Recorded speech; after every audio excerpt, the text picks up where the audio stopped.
Bonjour, bonsoir, j'espère que vous allez bien. Aujourd'hui, on va réagir à une nouvelle vidéo de Feld Up, les anomalies du web volume 1. Comme d'hab, petit like, petit abonnement. Je mettrai la chaîne de Feld Up et le lien de la vidéo en description. Et sinon, bonne vidéo. La tournée avec mon groupe de musique touche à sa fin, avec ses peut-être dernières dates, à Genève, Besançon, Allonne, Auxerre et Tulle. Le lien vers les billetteries est dans la description ou à ce lien. J'ai également sorti un nouveau morceau sur toutes les plateformes intitulé Sober for a Second, et j'aurai également une autre annonce à la toute fin de la vidéo. Suivez le groupe sur ses réseaux sociaux pour plus d'informations. Bonne vidéo. Cette émission est déconseillée aux personnes les plus sensibles. Aujourd'hui, les 2 tiers de la population mondiale ont accès à Internet. Quand en 1989, le World Wide Web a été inventé, personne n'aurait pu s'imaginer qu'il devienne aussi central dans la vie des individus.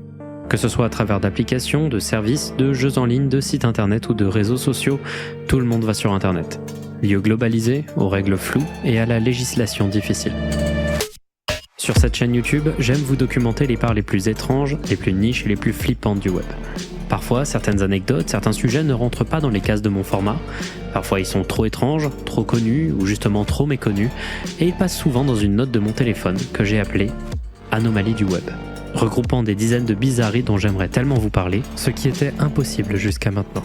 Dans cette émission, laissez-moi vous mettre à la page, vous faire découvrir des histoires bizarres et intrigantes d'Internet, des intrus parmi les algorithmes, et des mystères inexpliqués venus d'un autre temps. Par contre, j'aimerais trop qu'il fasse une face cachée d'Instagram. Je sais pas si quelqu'un l'a déjà fait, mais en vrai, il y a beaucoup de choses à dire sur ça. Voici les anomalies du web.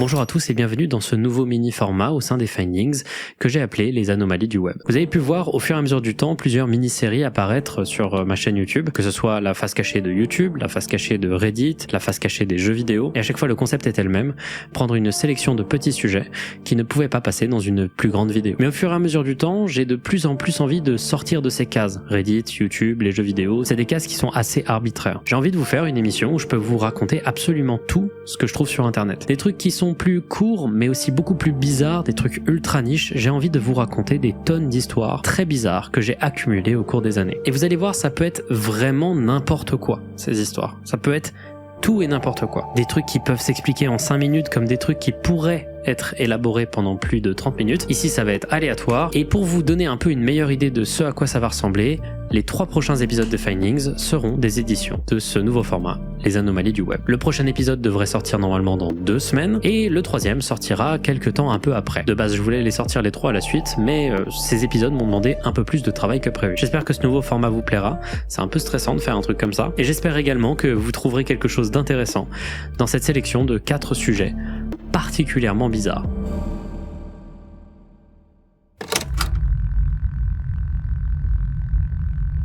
U, Blue, Black et Jupiter. Ce sujet-là, je voulais en parler depuis un moment, mais j'en ai pas parlé parce que, comme vous allez le voir, c'est très frustrant. C'est le genre de sujet typique des faces cachées de Reddit que je faisais et celui-ci me rend complètement perplexe. En février 2019, l'utilisatrice Blue Black Jupiter crée son compte Reddit, bien que selon son premier commentaire, elle visitait déjà le site depuis longtemps sans avoir de compte. Quand le Covid va commencer, elle va créer plusieurs posts sur des subreddits d'échange pour le nouvel Animal Crossing qui venait de sortir, et donc tout semblait être parfaitement normal dans la vie de cette utilisatrice. En septembre 2020, elle arrête de poster, et elle revient presque un an après, en juillet 2021, en faisant un post sur un subreddit tout autre, le subreddit RBI. Le RBI, au Reddit Bureau of Investigation, c'est un subreddit pour enquêteurs amateurs qui essayent de résoudre des situations mystérieuses ou inquiétantes arrivant à des utilisateurs de Reddit.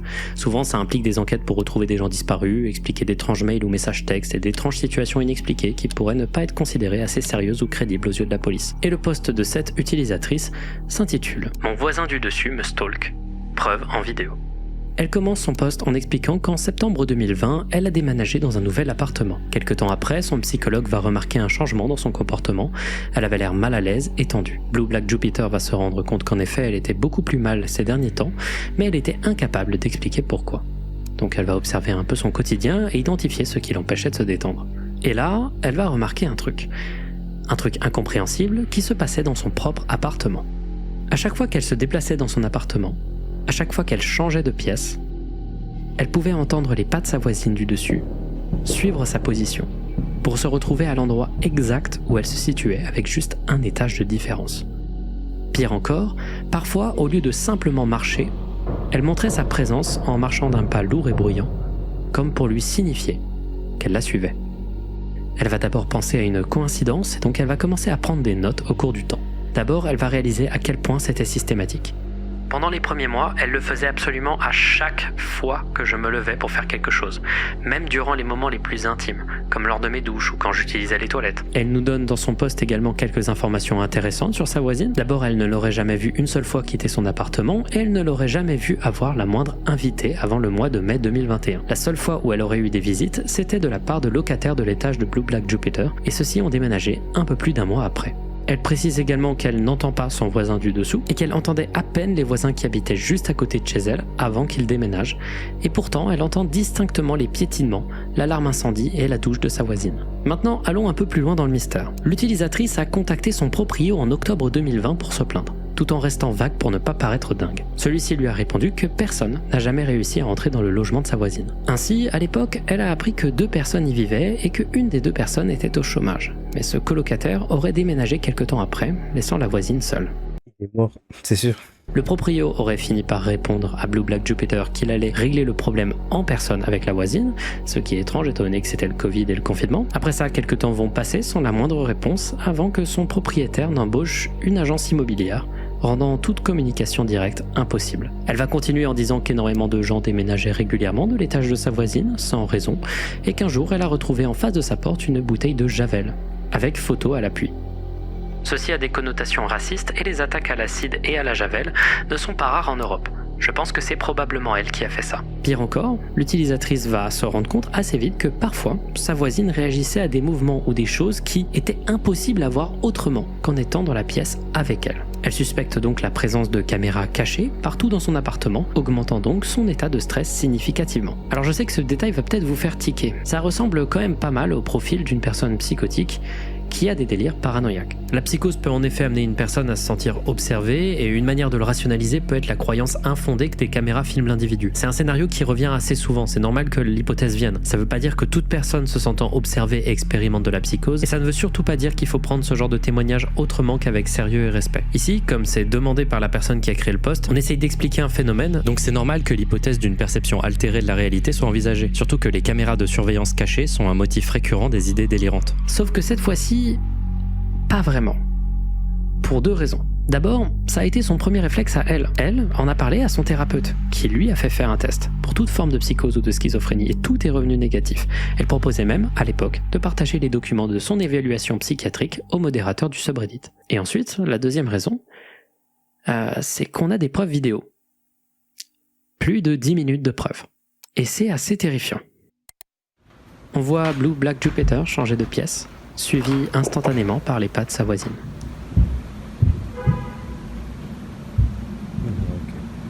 C'est des vidéos assez convaincantes, et c'est tout de suite beaucoup plus flippant.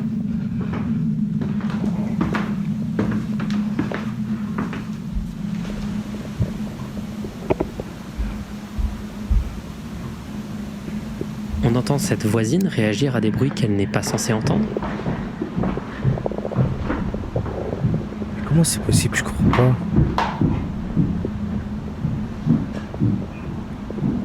Dans les textes de la vidéo rajoutés par l'utilisatrice, on peut lire qu'elle effectue ses frappements rapides tôt le matin, jusqu'à aussitôt que 2h du matin, quand Blue Black Jupiter prend sa douche. Elle le fait pendant des durées allant jusqu'à 1h. C'est du harcèlement complet. Tout ça m'a causé une quantité significative de peur et a exacerbé mes problèmes médicaux. J'ai perdu des mois de travail et j'ai passé 1/4 de ma location à vivre avec des amis. Je vis dans la crainte que cette personne me fasse du mal, car elle est en fixation sur moi, 24 heures sur 24, et ne quitte jamais son appartement. Je trouve ça terrifiant. Même si je suis assez sceptique sur quelques points, c'est assez crédible. On va garder ce scepticisme pour un peu plus tard.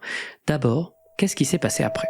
Dans un premier temps, elle a été très active sur son post. On y apprend pas mal de détails intéressants. D'abord, elle aurait déjà invité des amis à elle qui ont aidé à valider ses spéculations. Mais lorsque ses amis sont là, la voisine est généralement moins active. Et quand l'utilisatrice s'en va, la voisine suit quand même les gens, mais beaucoup moins. J'ai essayé toutes les astuces possibles et inimaginables, et elle m'imite toujours. Je marche sur la pointe des pieds, je cours partout, je passe rapidement d'une pièce à l'autre, je me précipite soudain dans une autre pièce, etc.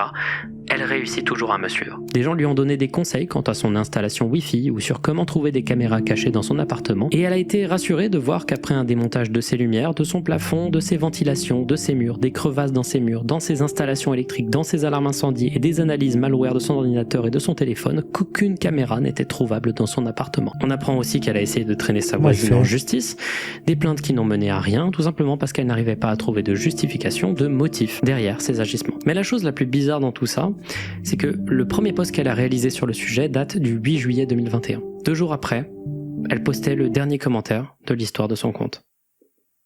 Elle n'a plus jamais reposté après. Elle a disparu complètement du jour au lendemain. Maintenant, il y a 2 possibilités pour expliquer toute cette histoire. Soit Blue Black Jupiter est vraiment stalkée par sa voisine, soit elle souffre d'un épisode psychotique léger. Et si j'ai été très en faveur de la théorie du stalking, il y a plusieurs choses à noter vis-à-vis de la théorie de la santé mentale de l'utilisatrice. D'abord, ces commentaires ne ressemblent vraiment pas à l'image classique d'une personne en crise paranoïaque. Il y a un énorme recul face à la situation. Elle est très ouverte au scepticisme quant à ses théories les plus farfelues sur la situation et agit avec une énorme peur de ne pas être crue, car elle est consciente du fait que c'est invraisemblable. Elle précise de nombreuses fois qu'elle ne croit pas au gang stalking et autres croyances souvent associées au délire paranoïaque. Mais il y a quand même quelques trucs qu'il faut remettre en perspective. D'abord, elle a vraiment beaucoup posté. Genre beaucoup. J'ai vu beaucoup de cas de ce type et j'ai également très rarement vu quelqu'un d'aussi actif. Elle est vraiment très investie car elle est clairement en détresse psychologiquement. Maintenant, revenons sur la vidéo. La vidéo, elle est convaincante si on fait confiance à celle-ci, mais la vérité c'est que déjà, plusieurs fois dans la vidéo, les bruits de pas sont très peu audibles.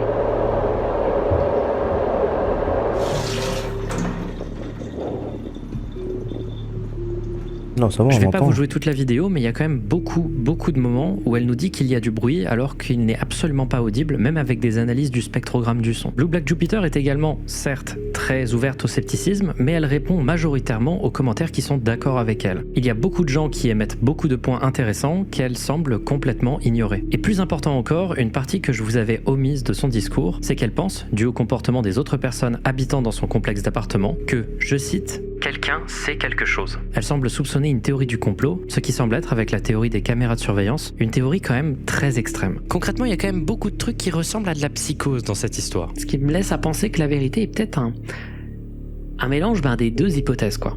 Je pense que cette utilisatrice possède une voisine du dessus très bruyante, probablement très agitée régulièrement et qui se plaint facilement du bruit à cause peut-être de biais racistes, mais qu'un basculement dans la santé mentale de Blue Black Jupiter autour d'une période de changement majeur dans sa vie, un déménagement suivi par des confinements dus à une pandémie mondiale, aurait pu faire interpréter par cette femme des bruits de déplacement comme des bruits se rapprochant d'elle, des bruits de quelqu'un qui la suit, alors que ce n'est peut-être juste pas le cas. Ça expliquerait aussi pourquoi la présence de quelqu'un avec elle atténue, voire arrête les bruits. Peut-être que sa perception est plus ajustée quand quelqu'un lui donne sa perspective. En bref, j'ai pas mal de scepticisme quant à cette histoire, et l'argument qui me convainc pas mal, ça reste l'arrêt complet de ces posts. Dans plusieurs cas de ce type que j'ai pu voir au cours de ces années de findings, l'arrêt de ce genre de post corrèle avec une réalisation de la part de l'auteur de la publication que celui-ci s'était trompé sur toute la ligne ou que sa perception était défaillante. L'arrêt des posts correspond à une honte de l'auteur qui, à cause du stigma répété sur les maladies mentales amenant à une psychose, aurait préféré se cacher que de l'expliquer. Dans tous les cas, j'espère que l'utilisatrice a pu trouver de l'aide,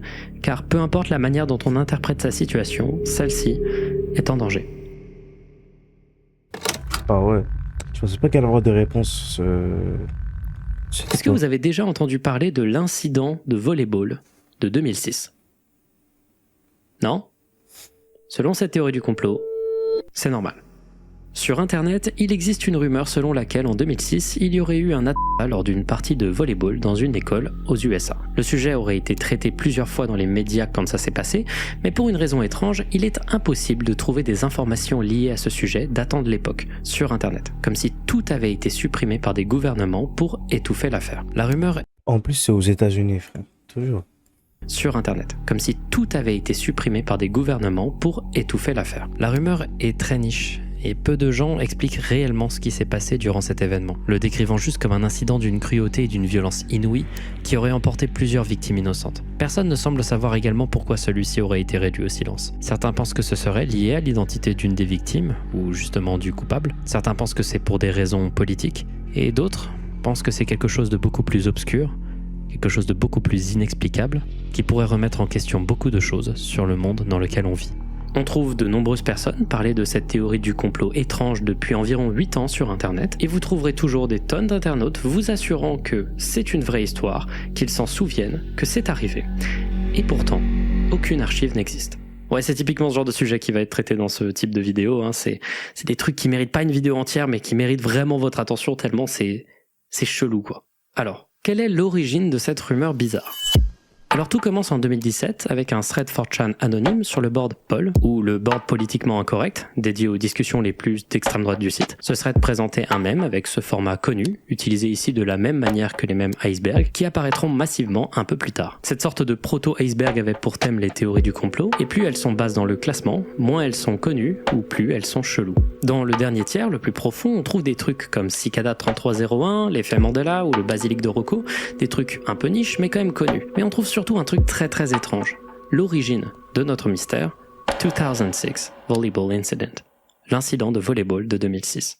Sauf qu'à l'époque, quand on cherchait le sujet, au contraire de tous les autres sujets de l'image, on ne trouvait strictement rien, aucune info. Complètement impossible de trouver le sens de cette entrée qui définitivement avait l'air beaucoup plus obscure que les autres. Donc naturellement, il n'a fallu que quelques commentaires pour que les gens demandent en masse la signification de cette entrée. J'aimerais bien parler du truc sur le volleyball là, car je n'ai rencontré qu'une personne IRL et 2 personnes sur internet qui savaient quelque chose à son sujet. J'aimerais bien en savoir plus là sur l'incident de volleyball. C'était le premier truc que j'ai googlé. Explique ! L'utilisateur qui avait créé l'image va décider de répondre et va donc créer la première explication de cet incident qui existe sur internet à ce jour. L'incident de volleyball de 2006 serait une petite explosion ou une fusillade durant un match de volleyball quelque part dans le Dakota ou le Nebraska. L'utilisateur en aurait entendu parler dans plusieurs journaux à l'époque alors qu'il était autour de ces 2 états et se souvient en avoir parlé à des amis lors d'une partie de jeux vidéo en ligne et ceux-ci s'en souvenaient également. Et il aurait vu 2-3 fois le sujet être mentionné dans des threads sur 4chan. Il y aurait eu entre 17 et 24 morts, personne ne s'en souviendrait, personne n'en parlerait et il aurait mis cette entrée dans l'iceberg en espérant que des gens s'en souviennent et puissent éclaircir pourquoi cet événement n'a pas été retenu dans l'histoire. Donc comme je vous ai dit, c'est la plus vieille description de cette théorie du complot qu'un utilisateur ait pu poster sur internet et qu'on ait pu trouver, mais au cours du temps, de nombreux autres utilisateurs vont mentionner brièvement ce sujet dans des threads,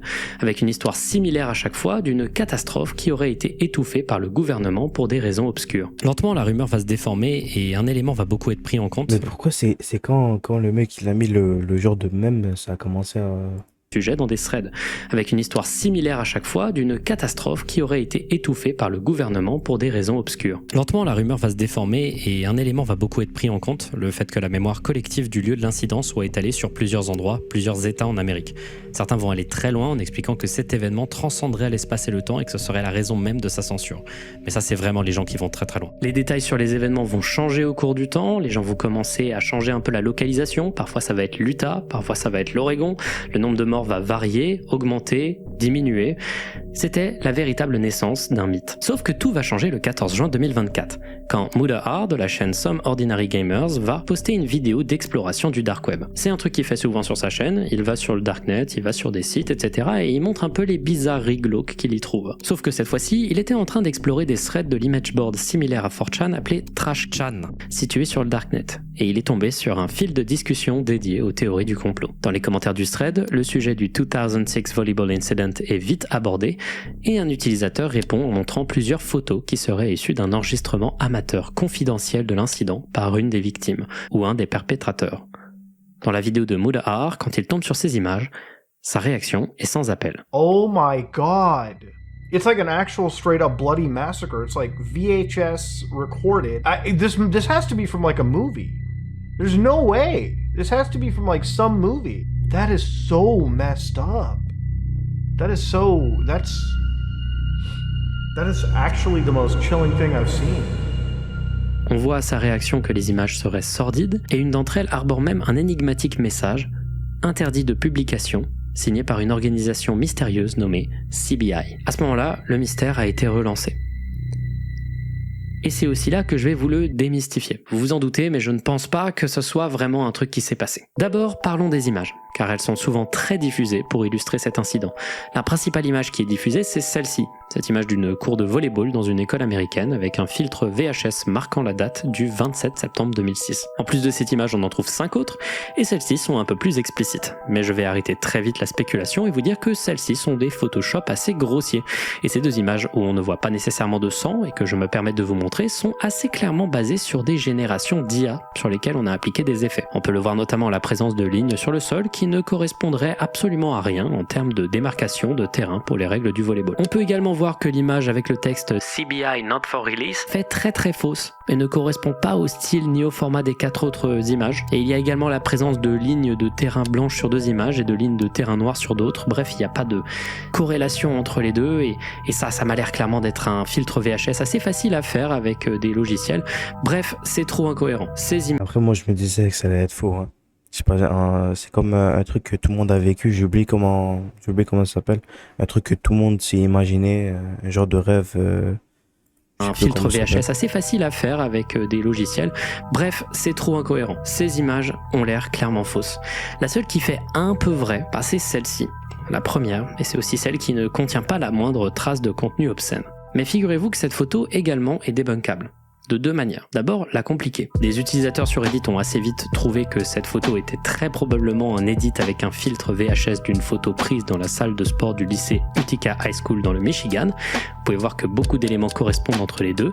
Ça paraît assez parfait comme comparaison. Or, si on cherche, il n'y a jamais eu d'incident lors d'un match de volleyball dans ce lycée ou dans aucun autre lycée du district en 2006. Il y a eu des faits divers concernant ce lycée et la ville d'Utica qui n'a rien à voir là-dedans, mais rien d'au moins à peine similaire. Et la deuxième manière de débunker le truc, c'est la manière plus simple, c'est de se dire qui, en 2006, enregistrerait avec une VHS un événement de ce type. Sachant qu'à l'époque, c'est soit des handycams numériques, soit des caméras qui utilisent des cassettes DV qui n'ont absolument pas le look de la VHS. Donc visiblement, il semblerait que toutes ces images soient un canular. Mais il n'empêche qu'il y a quand même pas mal de personnes sur Internet qui vous assureront que tout ça est vrai et qu'ils s'en souviennent assez bien malgré le manque de documentation. Il semblerait que ce soit un rare cas d'effet Mandela ou un souvenir collectif faux. Voilà, c'est ça le terme que je cherchais.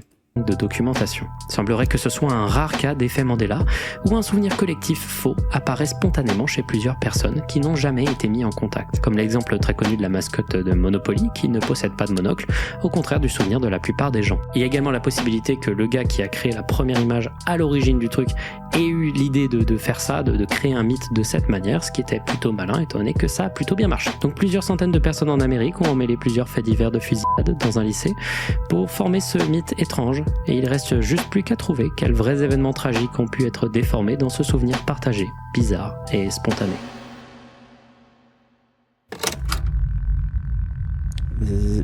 Zeppelin.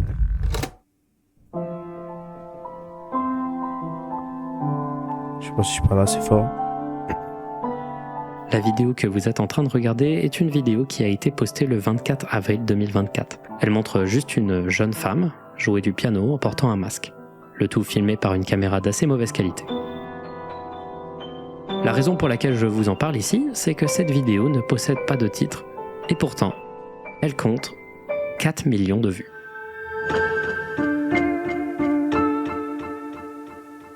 Ce genre de mystère, c'est le genre de truc que j'adore et je sais jamais quand en parler. Cette vidéo a pour origine une chaîne YouTube du nom de Zeppelin, et encore aujourd'hui, personne ne sait qui est derrière ce compte, et surtout pourquoi elle a autant de vues. Enfin, si, on sait pourquoi elle a autant de vues.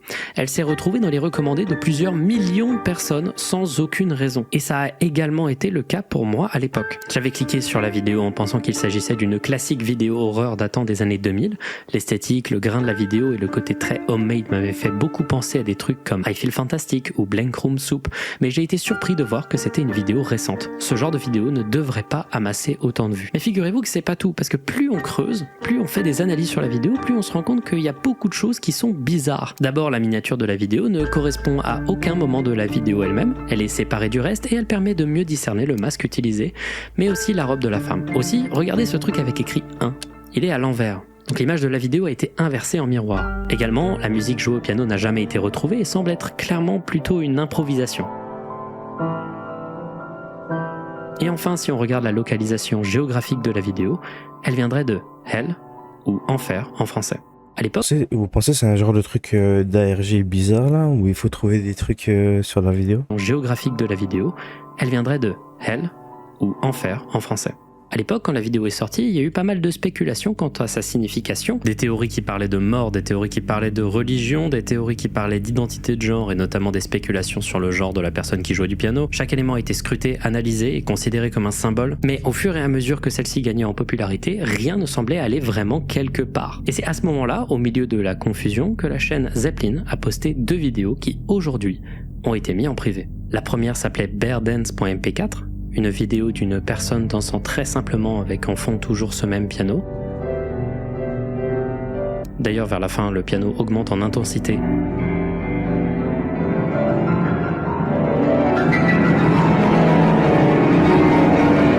Faisant tomber l'ours. Et la deuxième vidéo, elle, s'appelait Family et montrait une scène assez difficile à discerner à cause de la qualité. On voit au centre toujours la même joueuse de piano, avec à droite de l'image une nouvelle personne, toujours avec un masque qui tient un fil qui maintient à gauche du cadre la tête d'ours de la précédente vidéo, en lévitation au-dessus du reste du costume. À la fin de la vidéo, elle lâche le fil, qui fait tomber le masque.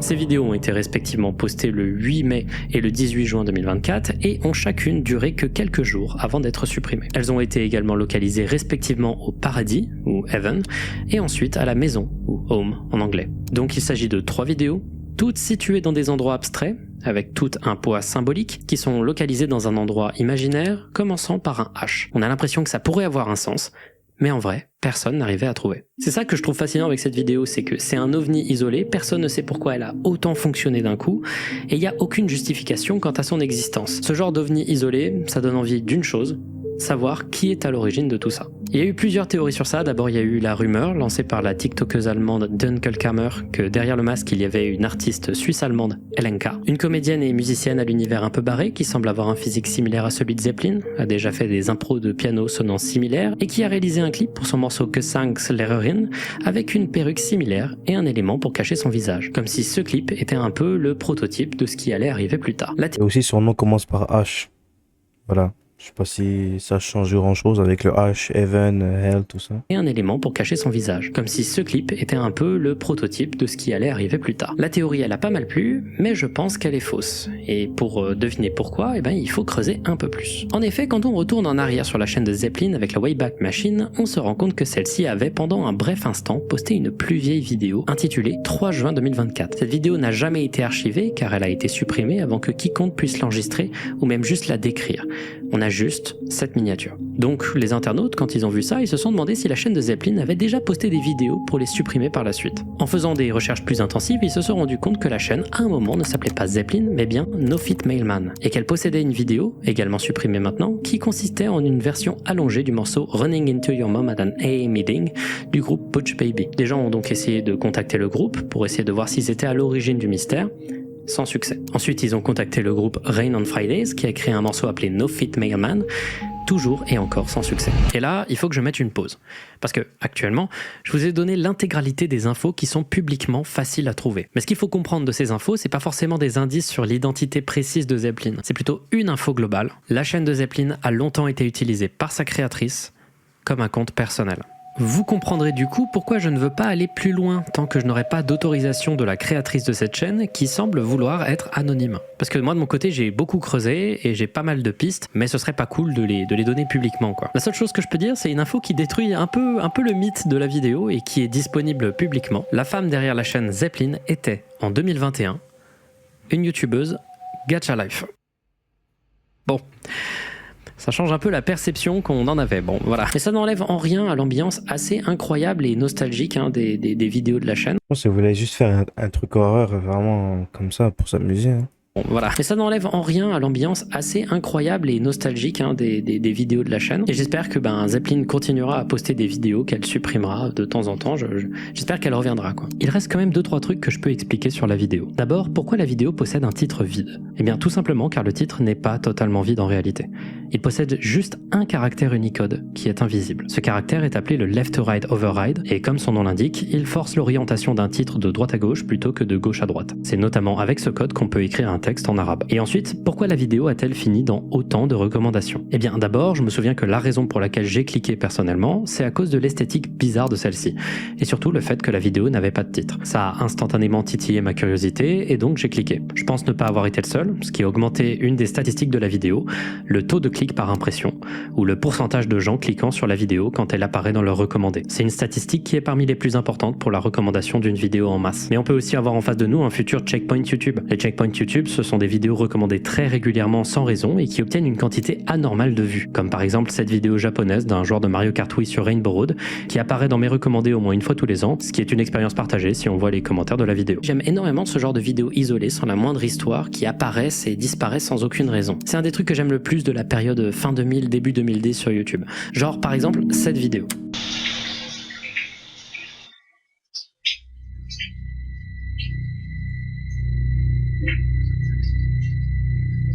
Cette vidéo s'appelle What Are You Thinking?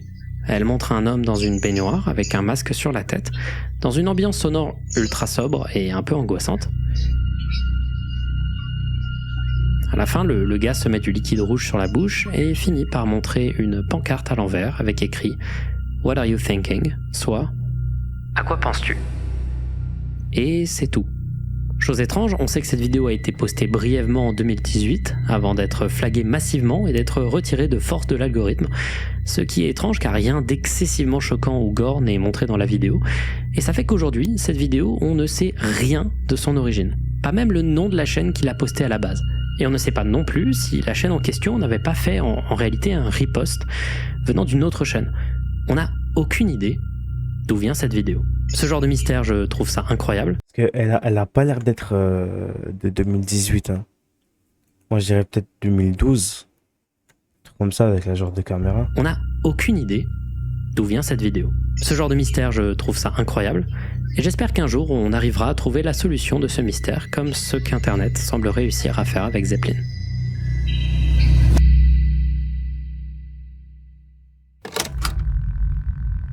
Station.exe. Station.exe est un mystère dont j'ai envie de vous parler depuis des années. Je trouve ce sujet fascinant, mais je n'en parle que maintenant pour une raison que vous allez comprendre après. Tout commence sur 4chan, sur le board X, dédié au paranormal et à l'étrange. Sur celui-ci, un internaute anonyme a posté un message intriguant le 11 juillet 2013. Dans celui-ci, il explique qu'il y a quelques années, son père s'est rendu à une exposition d'informatique à Rochester, dans l'état de New York, et que là-bas, il y a acheté un CD pour avoir un logiciel d'ingénierie quelconque. Sauf que quelques temps plus tard, il s'est rendu compte qu'il y avait un deuxième CD dans le boîtier. Le CD était absent de toute écriture ou design pouvant expliciter son but, et à l'intérieur, il y avait un fichier en .zip avec un programme appelé Station.exe. Un jeu vidéo créé avec le maintenant défunt moteur de jeu de l'application Blender, le BGE ou Blender Game Engine. Voici une photo du CD partagée par l'utilisateur original.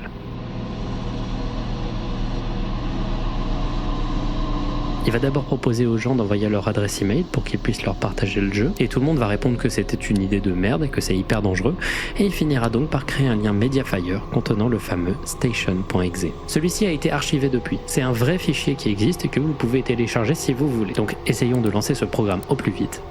Allons-y. Imagine, c'est un virus. Quand on ouvre Station.exe, on est accueilli par une ambiance très industrielle et désolée. On est dans une sorte de station de ravitaillement très mal texturée. Il fait très très sombre. On peut voir de la machinerie ici, des boîtes. Et alors qu'on cherche, il se passe ça. Ça a l'air d'être un fake. Hein. Puis le jeu ferme. Relançons. Cette fois-ci, je suis conscient que quelque chose me pourchasse, donc je fais attention à mes alentours, j'observe les lieux et remarque qu'on est au bord d'un lac.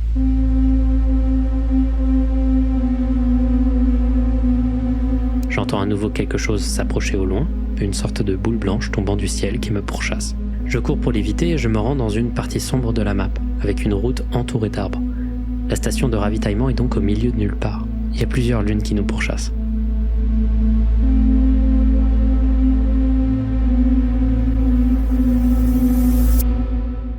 C'est vraiment bizarre.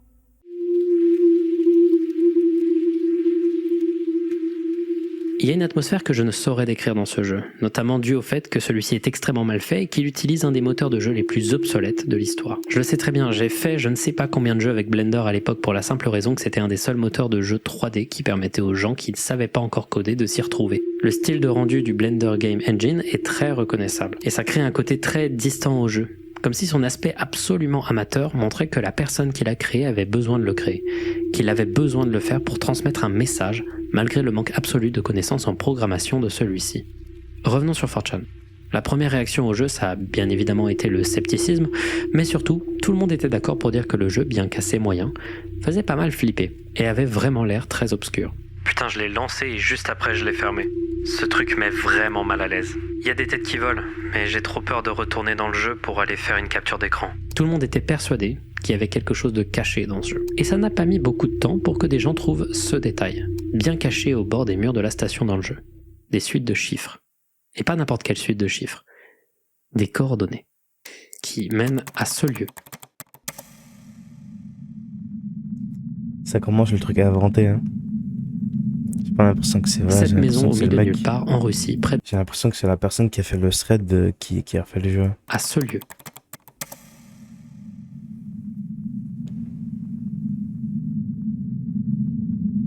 Cette maison au milieu de nulle part en Russie, près de ce lac, juste à côté de la ville de Murny. Si vous observez bien cette petite maison, elle ressemble très fortement à la station de Station.exe. Les mêmes deux bâtiments, mêmes installations de machinerie, même lac, même route entourée d'arbres morts et également ce pont. La ville de Myrny, habitée par 35 000 personnes, située juste à côté, est également assez intéressante. Il faut réaliser que cet endroit, en Russie, est au milieu de nulle part. C'est la Sibérie rurale, c'est un endroit où la concentration d'habitants est minuscule. Alors pourquoi cette ville possède plusieurs dizaines de milliers d'habitants? C'est incohérent qu'une ville ait autant d'habitants dans cet endroit de la Russie. Eh ben, c'est à cause de ça.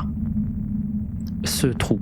Ce gigantesque trou, cet endroit s'appelle la mine de Murny, ou mine Mir. Une mine de diamants à ciel ouvert qui est l'un des trous les plus profonds sur Terre jamais creusés par des humains. Le projet de la mine Mir a commencé en 1957 suite à la découverte de gisements de kimberlite qui indiqueraient la présence de diamants sous le sol. Au cours des années, la mine a fait une fortune en extrayant des millions de carats de diamants du sol, creusant le trou jusqu'à 500 mètres de profondeur et plus d'1 kilomètre de diamètre. À voir en photo, ça n'a pas forcément l'air si impressionnant que ça, donc j'ai trouvé cette vidéo d'un type qui s'approche du bord. Voilà, c'est déjà beaucoup plus vertigineux et maintenant imaginez qu'un camion qui essaye de descendre dans ces profondeurs met plus d'une heure, voilà. Donc c'est gigantesque comme truc. Le simple fait que ça laisse une tâche aussi grande sur Google Mais comment il faut pour descendre, frère? C'est tellement profond. Maps, c'est dantesque. Aujourd'hui, la mine est à l'abandon, bien que des activités minières souterraines continuent à ce jour dans la ville, et avec ce genre de construction viennent souvent des légendes urbaines. Sur beaucoup de sites, une légende tourne selon laquelle le vol d'hélicoptères et d'avions serait interdit au-dessus de la mine car celui-ci aurait la possibilité d'aspirer toute aéronef causant son crash et la mort de ses passagers. C'est une légende persistante sur beaucoup de sites internet qui est souvent présentée comme vraie. Il s'avère qu'en réalité, en effet, il se pourrait qu'un trou de cette profondeur réchauffe l'air directement au-dessus de lui et cause un changement significatif de pression de l'air, pouvant notamment attirer des hélicoptères plus bas comme s'ils tombaient. J'ai par contre vu beaucoup de témoignages de locaux sur internet dire que non, ça n'est jamais vraiment arrivé, qu'il n'y a jamais eu vraiment de crash d'avions et d'hélicoptères qui se seraient passés autour de la mine Mir à cause de ce phénomène. En effet, selon le site Fenêtre sur la Russie, les hélicoptères et avions n'auraient pas le droit de survoler le trou, mais aucun appareil n'a jamais été entraîné par des flux tourbillonnaires. Pourtant, la légende persiste, notamment à cause de trucs comme Station.exe.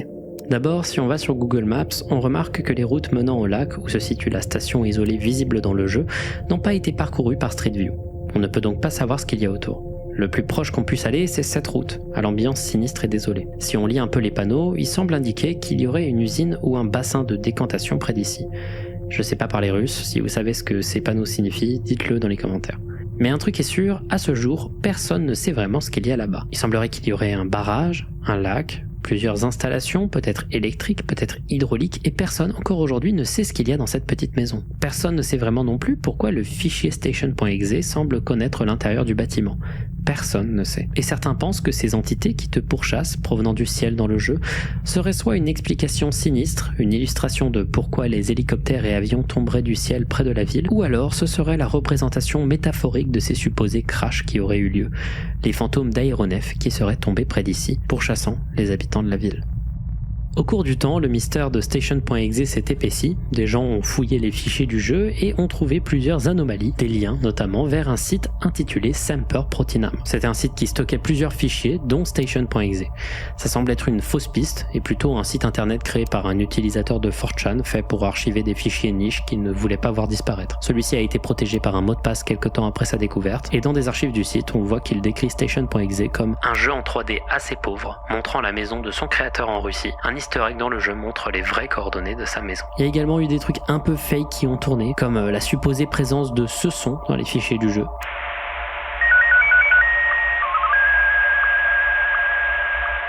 Qui serait un audio codé en SSTV, qui donne cette image une fois décodée avec une autre liste de coordonnées amenant à ce lieu au milieu de nulle part en Sibérie.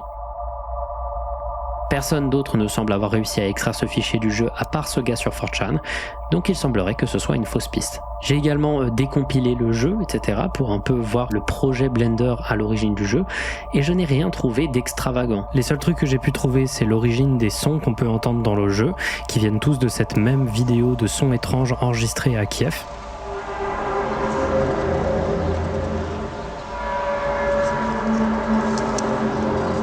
C'est une vidéo qui est souvent considérée comme étant à l'origine de ce hoax-là des trompettes de la mort, un autre rabbit hole dont je parlerai peut-être un jour. Et sinon, j'ai trouvé ce cube caché dans le jeu, dont je ne comprends pas l'existence, qui est tout en bas de la map, mais c'est à peu près tout. Et enfin, à ce jour, personne n'aurait réussi à se rendre sur les lieux. Car selon des commentaires sur 4chan, Je pense que le cube c'est juste pour tester la modélisation, non? Vu que c'est à peu près la même couleur des bâtiments, il y a à peu près tout. Je pense que c'est juste pour essayer les formes et tout. Donc je pense que là je mets un cube ici. Caché dans le jeu, dont je ne comprends pas l'existence, qui est tout en bas de la map, mais c'est à peu près tout. Et enfin, à ce jour, personne n'aurait réussi à se rendre sur les lieux. Car selon des commentaires sur 4chan, des militaires arrêteraient toute personne essayant de franchir la route séparant la ville du bassin contenant cette station maintenant mythique. Et personne n'est assez fou pour se rendre en Russie, dans un lieu complètement abandonné, juste pour résoudre le mystère. Alors que penser de tout ça? Eh bien, Station.exe est un mystère frustrant. Je trouve l'idée, le jeu, bref, à peu près tout à propos de ça, je trouve ça brillant. Ça titille vraiment mon imagination et je trouve les prémices de ce mystère fascinants. Mais le problème, c'est que tout a été débunk en seulement quelques minutes. De base, l'utilisateur anonyme de 4chan qui a posté Station.exe en premier répondait pas mal aux questions qu'on lui posait. Mais tout s'est arrêté quand des gens ont observé d'énormes inconsistances dans son histoire. D'abord, le jeu a été créé avec Blender 2.67. Cette version de Blender est sortie le 7 mai 2013, 2 mois avant le post original, rendant ridicule l'histoire selon laquelle le CD daterait d'il y a plusieurs années. Pire encore, les métadatas du fichier exécutable semblaient indiquer que la dernière modification apportée au fichier datait de 4 heures seulement avant l'upload du post sur 4chan. Un détail qui me fait un peu rire et qui montre à quel point le truc était assez mal préparé, c'est ces images qu'il a montrées du CD. Il montre même une série de lettres et de chiffres sur le CD qu'il interprète comme un autre indice pour le mystère. Sauf que ces chiffres et ces nombres, c'est le numéro de série du CD, donc ça n'a rien à voir avec le mystère et il a probablement mis ça juste pour faire un faux indice. Et surtout, les images de son CD, c'est celle d'un CD vierge qui n'a rien d'écrit dessus. Ça a été remarqué en quelques minutes et après ça, il n'a plus jamais reposté. Donc il est plutôt clair que l'utilisateur 4chan qui a posté ce mystère pour la première fois est responsable à 100% de la création du jeu, qu'il l'a même probablement créé en 1 ou 2 jours. Donc tout ça, c'est une tentative d'ARG qui n'a pas vraiment mené quelque part. Et ça me frustre, car je trouve l'idée de base, en vrai, assez brillante. Station.exe, il y a une idée que je trouve très intéressante. C'est un jeu vidéo qui objectivement est très mauvais, mais dont le contexte le rend particulièrement efficace. Le fait que le jeu soit amateur, le fait que le jeu soit raté, le fait que le jeu ne fonctionne pas, joue et aide tellement à apprécier son histoire. Et je vois des prémices dans son fonctionnement de ce qui fonctionnera plus tard extrêmement bien dans Petscop. Le jeu n'est pas un jeu hanté.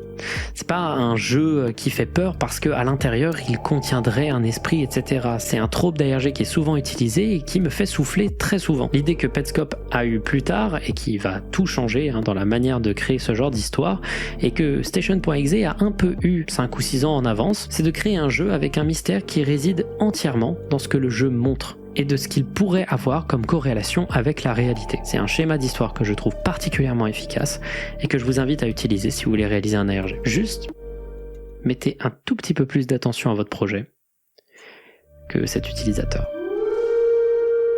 C'est vrai qu'il n'a pas trop fait d'efforts en vrai. Merci beaucoup, j'espère que cette vidéo vous... C'était un peu trop évident que c'était faux. Hein. Merci beaucoup, j'espère que cette vidéo vous aura plu.